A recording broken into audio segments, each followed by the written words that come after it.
Dans le monde professionnel, il y a des erreurs qui ne pardonnent pas. De la même façon, certaines attitudes, certains comportements peuvent vous ouvrir des portes. Aujourd'hui, je vais partager avec vous 10 règles d'or. 10 règles d'or qui peuvent vous ouvrir de nombreuses portes, ou je dirais plutôt qui vont vous ouvrir de nombreuses portes. Vous savez, au-delà du talent, au-delà du réseau, au-delà du travail et de tout ce que l'on peut citer comme étant des facteurs de succès sur le plan professionnel, il y a l'attitude, le comportement et un certain nombre d'autres facteurs qu'on n'évoque pas assez souvent et qui ont déjà mis plusieurs personnes à mal. Je vais vous demander d'être très attentifs. Parce que ces éléments que nous allons aborder, ce ne sont pas des choses dont on parle souvent. On parle de business, des idées de projet, on parle de productivité, etc. Mais si en bas de tout ça, à la base, il n'y a pas la bonne fondation, ou si il n'y a pas justement les bons plugins, c'est-à-dire tous ces ajouts-là qui sont des éléments peut-être périphériques, mais qui ont leur importance, si vous ne savez pas les connecter à tout le reste, talent, travail et tout ça, eh bien, vous allez fournir des efforts dans le vent. Vous ne comprendrez pas pourquoi certaines personnes avancent pendant que vous avez plus de mal à progresser. Prenez de quoi noter, on en parle tout de suite. Je suis Régis Sezin, entrepreneur multipotentiel, conférencier, formateur et artiste. Je partage avec vous sur cette chaîne du contenu propulsif pour vous aider à rêver, oser et créer. Hello les rocks, j'espère que vous êtes solides. Moi je suis en parfaite forme et je suis plein de gratitude envers l'univers. Si vous êtes sur cette chaîne pour la première fois, je vous souhaite la bienvenue, welcome on board. Ici on rêve, on ose, on crée. Ça veut dire qu'on est rock, R-O-C. Vous avez donc compris le mantra. Voilà, je vous invite donc à vous abonner et à activer la cloche de notification pour ne pas louper les vidéos propulsives diffusées sur cette chaîne quotidiennement. Alors aujourd'hui, on va parler de certains aspects qui pour moi sont extrêmement importants parce qu'ils sont liés à toutes les thématiques de cette chaîne. Et si on parle de développement personnel, de mindset, d'entrepreneuriat, d'éducation financière, ben tout ça, ça ne se fait pas seul. On ne reste pas dans sa chambre à essayer de progresser professionnellement. Quand bien même vous seriez un solopreneur ou un freelance, peu importe, vous avez une interaction à distance avec des gens, avec quelqu'un qui vous commande une tâche, qui va commander une prestation, ou avec des clients si vous avez un site de e-commerce. Pour ceux qui sont dans des activités où ils sont en relation avec les gens directement et physiquement, c'est encore plus important. Donc la vidéo d'aujourd'hui concerne tout le monde. Et les 10 règles d'or dont nous allons parler, vous verrez que ce sont des choses qui sont indispensables. Vous allez comprendre au fur et à mesure que nous allons avancer dans la vidéo. Vous pouvez rencontrer des gens de façon inopinée, d'accord, sur le plan professionnel. Ça peut être quelque part au supermarché, vous rencontrez quelqu'un qu'on vous présente et vous commencez à échanger et vous allez faire un faux pas ou faire une bonne impression. Vous pouvez également vous rendre dans un lieu où vous avez été peut-être invité, où vous savez que vous serez. Ça peut être simplement sur votre lieu de travail, d'accord? Donc ça peut être dans la vie courante comme dans des activités purement professionnelles. Mais tout ce que vous allez faire, que ce soit en privé ou sur le plan pro, tant que ça va être en interaction avec les autres, c'est-à-dire dans la société, ça peut avoir des répercussions sur votre vie professionnelle. Je ne sais pas si vous voyez bien quel est l'enjeu. Alors, la première règle d'or, c'est de toujours être ponctuel. La ponctualité est la politesse des rois, dit-on, n'est-ce pas? Si vous ne développez pas cette culture de la ponctualité, ça va vous causer des problèmes. Je sais que dans nos pays, les gens ont la fâcheuse habitude d'être tout le temps en retard. Et parfois, on s'en vante même, c'est terrible. On dit non, nous on ne stresse pas, non, on prend notre temps. Si vous vous retrouvez avec des personnes qui sont d'autres cultures, notamment des occidentaux, et que vous devez travailler, ça va vous causer de grands ennuis. Et même avec des locaux, donc des gens qui sont issus de nos pays, il y a des personnes qui ne supportent pas ça. Moi, par exemple, la ponctualité, pour moi, je ne transige pas. C'est un des critères que je note dès que je rencontre quelqu'un avec qui je dois faire des affaires ou travailler. Et ça me permet de faire après mon profiling et de me dire, bon, cette personne, il y a ci, il y a ça. Il faut apprendre à être ponctuel. C'est vrai que ce n'est pas évident dans nos environnements parce que parfois, on est lésé. Moi, je suis tout le temps, j'essaye vraiment d'être ponctuel tout le temps. Et jusqu'à présent, alors que ça fait 13 ans que je suis rentré en Afrique, hein, que j'ai fini mes études en France et que je suis rentré, mais ça n'a pas changé. Les gens sont toujours en retard. Et même quand je me dis que je vais essayer d'être en retard, je n'y arrive pas. Je préfère cela, je préfère arriver à attendre des gens, même si ça m'agace, plutôt que l'inverse, parce que ça m'a déjà fait du bien aussi d'être en avance pendant que d'autres personnes étaient en retard et qu'on était sur le même dossier et que finalement, ces petits facteurs-là m'ont permis de prendre, on va dire, les devants, en tout cas de prendre de l'avance, de prendre de l'avantage sur les autres. Donc faites en sorte d'être ponctuel. C'est à votre avantage. Ne faites pas comme les autres parce que tout le monde est en retard. Et puis, vous ne savez pas à quel moment vous tomberez sur quelqu'un qui valorise ça parce que son temps est extrêmement important. Plus vous allez progresser en termes de hiérarchie ou de type de profil, on va dire. Je voulais dire hiérarchie sociale, mais c'est plus que ça, c'est les types de profils. Plus vous allez progresser, plus vous vous rendez compte que un PDG d'une grosse boîte, il ne peut pas vous attendre 20 minutes si vous avez rendez-vous. Il est parti. Vous n'imaginez pas la journée que ce monsieur ou cette dame peut avoir. Quelqu'un qui a des fonctions politiques, c'est pareil. Surtout si c'est vous qui êtes demandeur, vous devez faire en sorte d'être ponctuel. C'est-à-dire si vous avez demandé un rendez-vous, vous êtes venu pour parler de quelque chose. Et il y a toujours ce rapport de force entre celui qui est censé être socialement au-dessus et l'autre. Donc vous avez cette obligation, lorsque c'est vous qui êtes dans la position, on va dire entre guillemets, en dessous, je dis bien entre guillemets, d'être ponctuel. Et quand vous êtes au-dessus, donnez le bon exemple aussi. Ne faites pas comme ceux qui, parce qu'ils sont des patrons, eh bien, vont arriver 2 heures après. Ce n'est pas comme ça qu'on est un leader. Un vrai leader, il inspire par son attitude. Une mauvaise impression dès le départ, c'est pas bon. Ça peut vous disqualifier. Vous pouvez ne plus obtenir de rendez-vous avec la personne. Vous pouvez également avoir une étiquette négative. Donc faites attention à ça. La deuxième règle d'or, c'est la politesse. La politesse de façon générale. Je ne parle pas de la ponctualité cette fois-ci, mais de tout ce qui est formule de politesse. Ça n'a l'air de rien, mais il y a beaucoup de gens pour qui le merci et le s'il vous plaît sont facultatif, c'est très grave. Ce n'est pas facultatif. Il y a des choses simples que vous devez apprendre à intégrer. Si vous n'avez pas intégré ça quand vous étiez petit, que vous n'avez pas voulu écouter vos parents, eh bien il faut vous rééduquer vous-même maintenant. Parce que sinon, ça va vous causer des ennuis encore une fois. Il y a des personnes qui sont très sensibles à ça. Ne pas dire bonjour, ne pas dire comment allez-vous, ne pas dire merci, s'il vous plaît. Toutes ces petites formules qui sont des choses basiques. C'est essentiel de pouvoir les prononcer et de savoir que dans une conversation, dans un échange avec d'autres personnes, on doit faire preuve justement de bienveillance et même simplement de bonnes manières basiques. C'est même pas encore de la bienveillance. D'accord? Donc c'est important de pouvoir utiliser cette formule-là et de savoir aussi selon les contextes ce qu'il faut dire. Au-delà de ces choses basiques, parfois dire à quelqu'un « je vous serai reconnaissant de », c'est mieux que dire « bon, j'espère que tu vas m'envoyer le mail ». D'accord? Ou de dire à quelqu'un, pourriez-vous s'il vous plaît me passer le sel? C'est quand même mieux que de dire, donne-moi le sel là s'il te plaît. Parce que là c'est déjà injonctif. Donc vous ne savez pas à quel point ces petites subtilités-là peuvent vous être nuisibles si vous ne les connaissez pas et si vous faites les choses à l'envers. Faites attention à votre comportement. Ne parlez pas fort au téléphone quand vous êtes dans un endroit où il y a d'autres personnes. Comprenez que vous n'êtes pas seul. Faites attention à l'impact de vos gestes, de vos paroles sur les autres.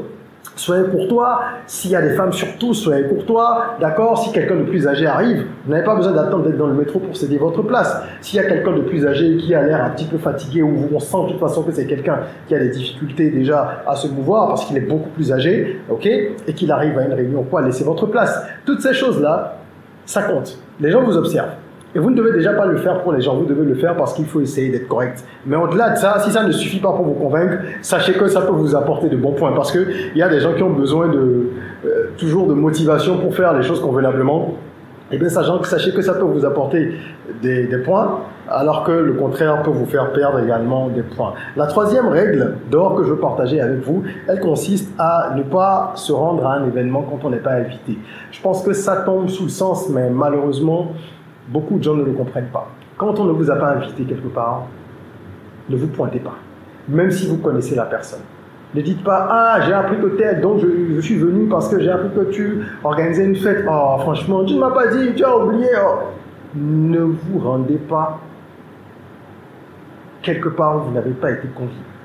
Si la personne a oublié de vous inviter, ben elle a oublié de vous inviter. Soit elle l'a fait sciemment, et donc elle ne veut pas de vous à cet endroit, soit elle ne l'a pas fait sciemment, auquel cas, c'est pas grave, n'y allez pas. C'est une des formes les plus critiques de mauvaise manière, que de se rendre quelque part où on n'est pas convié. Le pire, du pire, c'est lorsque vous vous rendez à un événement où vous ne connaissez même pas la personne qui organise. Alors moi, je vois ça parfois, je tombe vraiment des nues. Quelqu'un dit, ouais, écoute, bon, il y a tel qui m'a invité à un truc là, tu vas pas venir. Oh, même si tu ne le connais pas, c'est pas grave, viens, on va aller là-bas, ça va nous faire du bien. Et puis, il y a un zozo qui lui aussi se lève et qui suit cette personne. Mais oui, je suis désolé de le dire, là, vous êtes un zozo si vous faites ça. Respectez-vous pour qu'on vous respecte. Vous n'êtes pas convié quelque part, vous n'y allez pas. Un homme, grand H d'ailleurs, ne se déplace pas n'importe comment. Vous devez déjà apprendre à être rare, même de façon générale. Ok? Et surtout, surtout à ne pas aller là où vous n'êtes pas invité, parce que vous allez donner l'impression d'être quelqu'un qui aime les intrusions. C'est intrusif et qui ne respecte pas les règles, ce qui est établi. Connaissez votre place et on vous respectera. 4e règle d'or, toujours être bien vêtu. Alors, ici, j'aimerais être clair. Être bien vêtu, ça ne veut pas dire être en costume ou en 3 pièces tout le temps. C'est être propre.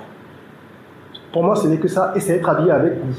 Vous pouvez être en t-shirt et être bien vêtu. Si le t-shirt a une couleur qui marie ou qui, en tout cas, s'accorde bien avec ce que vous avez porté en bas, si les vêtements sont propres, c'est le plus important. Faites en sorte, si vous allez surtout à des rendez-vous ou à des endroits particuliers pour une cérémonie, de vous y rendre en ayant les ongles coupés, en étant un minimum rasé. Parfois, on n'a pas le temps, on est sous l'eau, on croule sous les préoccupations, mais faites l'effort. Bien vêtu, c'est l'ensemble. Ce n'est pas que les vêtements, c'est être bien mis, parce que ça compte, oui. Et encore une fois, ce n'est pas la cherté des vêtements que vous allez porter, ce n'est pas les marques qui comptent, ce n'est pas ceci, ce n'est pas la qualité du tissu. Non, c'est d'abord l'apparence. Est-ce que vous paraissez propre, correct et bien mis? C'est le plus important pour moi. Le reste, c'est des considérations personnelles. Et ce qu'il faut retenir, c'est que les codes vestimentaires dépendent aussi des lieux et des événements. Vous n'allez quand même pas vous rendre à un pique-nique, ok, en ayant une cravate et une veste. Moi, j'ai vu des choses comme ça parfois, il ne faut pas exagérer. Si vous êtes dans un cadre formel, vous mettez un costume, ou vous mettez, il y a des tenues africaines qui aujourd'hui sont l'équivalent de costumes. Parce que ce sont des tenues de certains standings. Mais si vous êtes par exemple quelqu'un qui travaille dans la banque, évidemment il y a certaines corporations dans lesquelles le costume c'est le costume. Donc vous devez tenir compte de votre profession, des codes vestimentaires du cercle dans lequel vous évoluez ou des endroits dans lesquels vous allez donc vous rendre pour vous habiller. D'accord ? Il y a ce qu'on aime faire, mais il y a aussi ce qu'on doit respecter dans une certaine mesure. Vous n'allez pas à un gala en disant « moi j'aime bien mettre des polos ». Moi par exemple j'aime m'habiller, franchement j'aime être relax assez souvent. D'accord ? Bien habillé mais relax. Mais je ne veux pas aller à un gala en polo. Donc là soit je vais mettre en 3 pièces à l'africaine, soit je vais mettre ce qu'on appelle un good luck, mais bien taillé, soit je vais mettre un costume. Donc tenez compte de tout ça, parce que ça a également son importance. Ok, l'habit ne fait pas le moine, mais certains rajoutent, mais il permet de le reconnaître. D'accord? Donc il ne faut pas être obsédé par l'apparence, moi c'est vraiment pas mon cas, mais il faut comprendre que ça a également son sens, ça a son importance, et qu'on peut être simple et bien mis. On peut être habillé simplement et bien mis. 5e règle, mangez modérément quand vous êtes invité. Il y a des personnes qui se goinfrent lorsqu'on les invite, ce n'est pas normal.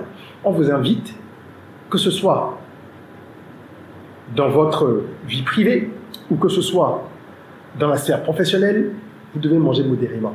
On vous a invité. Ce n'est pas vous qui allez payer ou ce n'est pas vous qui avez préparé les repas disponibles à la fête. N'allez pas vous goinfrer et pousser le bouchon comme certains jusqu'à mettre de la nourriture dans un sachet, dans des bols. Non, respectez-vous.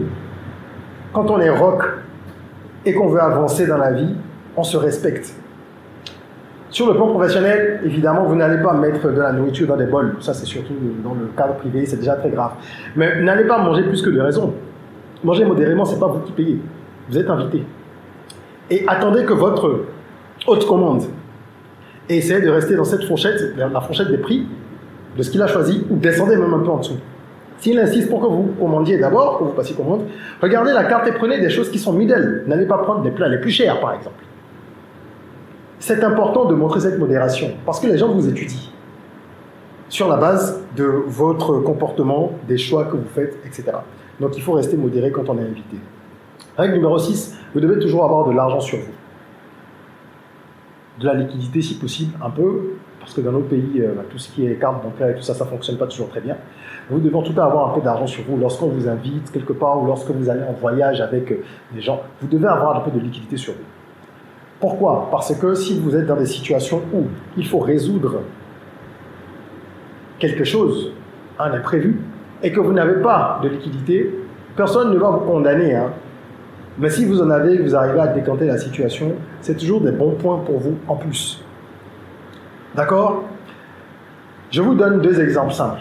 J'étais un jour dans un restaurant avec un grand frère, donc un aîné, Et lorsqu'on a fini de manger, on était en train de bavarder, on était déjà au dessert, lorsqu'il a reçu un coup de fil d'une autorité, comme on dit chez nous, c'est-à-dire une personnalité politique, et il devait partir manu militari. C'est-à-dire, c'est le genre de coup de fil, tu n'as même pas le temps de dire « donnez-moi l'addition ». Donc, il a bondi. C'est comme si on te convoque, quoi. Et il m'a dit « Régis, s'il te plaît, gère ça, on se voit après ».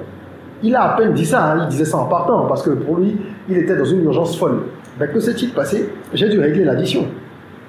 Pourtant, c'est lui qui m'a invité, c'est lui qui a choisi le resto, etc. Imaginez si je n'avais pas d'argent sur moi, ce jour-là. Qu'est-ce que j'aurais fait? J'aurais commencé à négocier ou à demander le patron pour que je négocie. Heureusement, j'avais déjà pris cette habitude et ça m'a sauvé. Il a voulu me remettre les sous après, je lui ai dit non. Pour plusieurs raisons, parce qu'on a on a des affinités. Avec d'autres personnes, j'aurais peut-être accepté le remboursement. D'accord? Mais c'est lui qui m'avait invité à la base, etc. Mais voilà un cas. Un autre cas, j'étais en voyage avec une connaissance. C'est pas quelqu'un de très proche, mais on était en voyage d'affaires. On s'est retrouvés ensemble dans le même hôtel. Ok? On y a passé 2 nuits. Et au moment de payer, sa carte bancaire a eu un souci.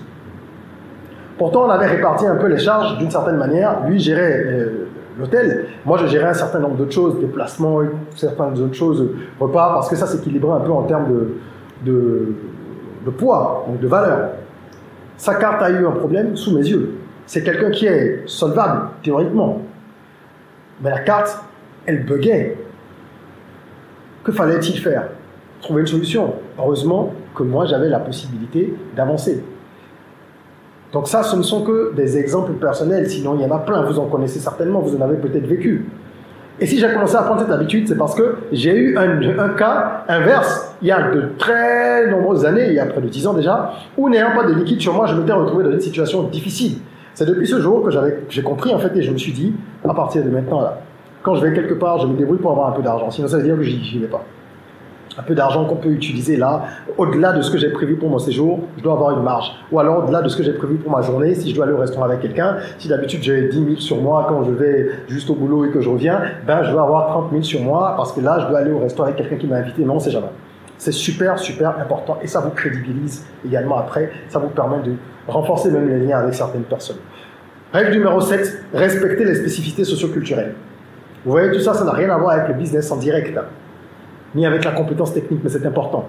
Les spécificités culturelles, c'est quoi? Vous allez arriver dans un pays, on va vous dire, ici on fait des choses comme ça, on fait ceci, on fait cela, et vous allez dire, ah non, non, moi je fais pas ça, non, non, non, non, non, ah non, moi je ne salue pas les gens en me courbant un peu, en m'abaissant.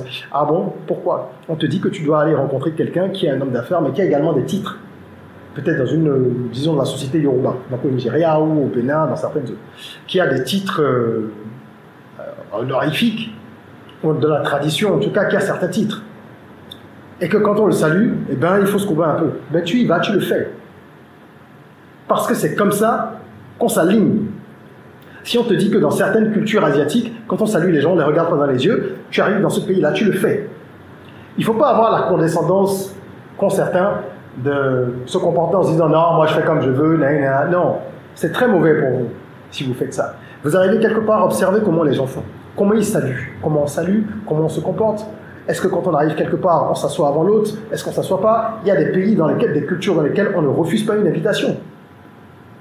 Donc vous devez accepter l'invitation. Même lorsque le deal n'a pas été signé, n'a pas été conclu, on vous dit ici on ne refuse pas d'invitation, donc vous ne refusez pas d'invitation. Donc vous devez vous adapter à toutes ces choses-là. C'est très important. Et un autre exemple, par exemple, toujours dans cette rubrique, ce sont les règles de conduite à table. Moi, je ne connaissais pas particulièrement ces choses-là. Je connaissais la base. Je connais le verre à eau, le verre à vin, le couteau de la main droite, ça c'est la base parce que depuis tout petit on te l'apprend. Il y a des gens qui aujourd'hui utilisent encore le couteau de la main gauche. C'est pas grave si vous êtes chez vous, mais si vous faites ça dehors avec certaines personnes, c'est très grave. Elles vont tout de suite porter un jugement. Vous me direz, je m'en fous si les gens me jugent, mais non, vous ne pouvez pas vous en foutre totalement. Parce que dans le cadre d'une relation d'affaires, il y a des implications. Ok? Et donc, moi je connaissais ces règles de base, mais un jour j'ai été invité dans un club extrêmement select. Et je savais que j'allais me retrouver avec, vous savez, 3, 4 fourchettes, 3 couteaux, plusieurs verres. Et je me suis préparé tout simplement. Je suis allé sur Internet, j'ai regardé des vidéos, j'ai essayé de mémoriser, quelle est la cuillère qu'on utilise pour le dessert, quelle cuillère on utilise pour ceci, quel couteau on utilise pour le pain, quel couteau on utilise pour la viande, pour le poisson. J'ai regardé tout ça et j'ai essayé de mémoriser, c'était pas simple. Et je ne m'étais pas trompé parce que quand je suis allé à ce dîner ce soir-là, ben je me suis retrouvé en face de tous ces différents ustensiles-là, tous ces couverts. Et les autres personnes qui étaient là, elles connaissaient tout ça. Peut-être que certaines aussi se sont formées, en guillemets, comme moi, avant de venir, j'en sais rien. Mais au moins, j'ai pas fait piètre figure. Et c'est important. Dans les affaires, ça compte. Donc, il faut se préparer en fonction de l'endroit où on se rend, le lieu, le pays, etc. Et puis, on anticipe un peu sur les spécificités qu'il y aura, on se forme, on se renseigne, et puis comme ça, on arrive à quand même à sortir la tête haute, quoi. Règle numéro 8, ne monopolisez pas la parole. Ça, c'est valable dans les affaires comme dans la vie. L'écoute active, ça consiste à d'abord laisser l'autre parler. L'écouter, ça vous permet déjà de comprendre quel est le style de votre orateur. Comment il parle, quels sont les arguments qu'il utilise, quel est son point de vue sur tel et tel sujet. Est-ce que c'est quelqu'un qui est ouvert, qui est fermé? Ça vous permet d'analyser. Vous laissez l'autre venir, comme dans un débat, normalement. C'est ce qu'on fait quand on prépare un débat. Et en fonction de ça, vous allez pouvoir apporter des réponses. Ça vous donne aussi le temps de mûrir vos réponses et de ne pas dire des choses sous le coup de l'impulsivité. Donc vous devez avoir une écoute active. Et c'est un signe de respect également envers les autres. Les gens apprécient ça. Maintenant, vous n'allez pas non plus y perdre tout le temps, c'est pas de ça qu'il s'agit. Il faut savoir à quel moment intervenir, prendre la parole, la demander, dire ce qu'on a à dire, laisser l'autre rebondir, même dans un débat contradictoire, c'est super, super, super, super important.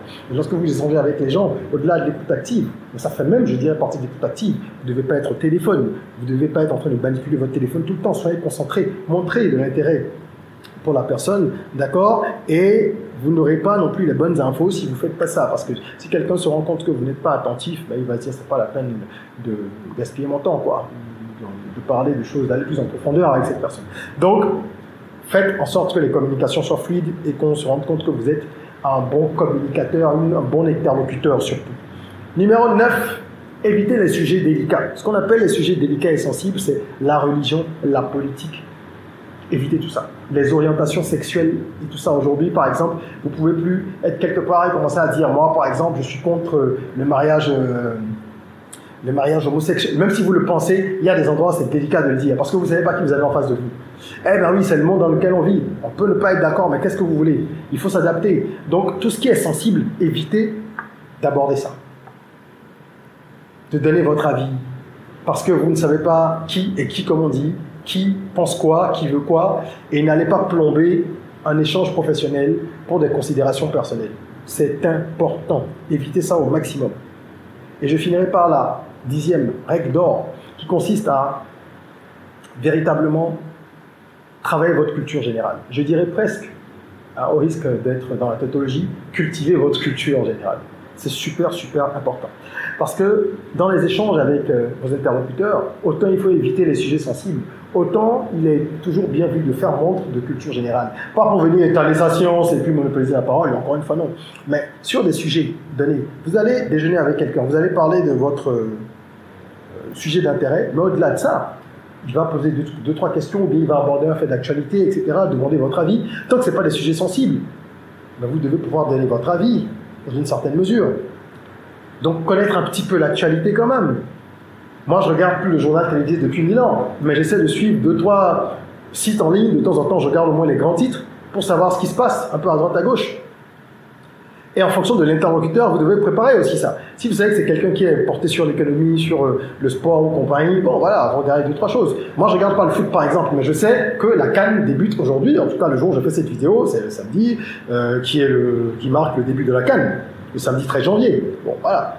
Donc je sais que c'est en Côte d'Ivoire, au moins la base, d'accord? Donc travaillez votre culture générale, restez quand même informé des grandes lignes de ce qui se passe un peu dans le monde, parce que ça vous permet de pouvoir avoir des discussions un peu riches et de montrer que vous n'êtes pas complètement borné sur votre thématique professionnelle uniquement, que vous êtes quelqu'un qui est quand même agréable à fréquenter. Tout ça, ça compte dans les affaires. Voilà les 10 règles d'or que je voulais partager avec vous, et je suis convaincu, je vous le dis, que ça ouvre des portes. Moi, ça m'en a ouvert plusieurs, et j'ai vu d'autres personnes à qui ces règles-là, lorsqu'elles sont respectées, ont ouvert des portes, et j'ai vu également des gens à qui ça a fermé les portes de ne pas respecter ces règles. Donc voilà. J'espère que cette vidéo vous édifiera. Je serais curieux en commentaire de voir vos avis. Est-ce qu'il y a un point avec lequel vous n'êtes pas d'accord ou est-ce qu'il y a d'autres choses que vous voudriez rajouter? Il y a plein d'autres éléments, évidemment, qu'on peut rajouter, hein, qui ne sont pas de l'ordre technique, professionnel à 100%, mais qui ont un impact sur votre carrière, votre évolution. Si vous avez besoin d'être accompagné sur un sujet donné parce que vous n'arrivez pas, par exemple, à prendre la parole en public ou que vous n'arrivez pas à gérer les interactions avec les gens sur certains aspects dans la vie pro ou que vous voulez avoir des lumières sur un business, sur le volet entrepreneurial ou développement personnel, n'hésitez pas à booker une séance de coaching avec moi, le lien est en description, je me ferai un plaisir de vous accompagner, ça fait plus de 12 ans que je fais ça et voilà, les séances se passent en ligne et je vous apporte mes lumières avec beaucoup de plaisir. Voilà, en attendant qu'on se retrouve pour une nouvelle vidéo, n'oubliez pas, abonnez-vous, likez, prenez soin de vous, de votre corps, mais aussi surtout de votre mind, et rêvons, osons, créons sur un rock.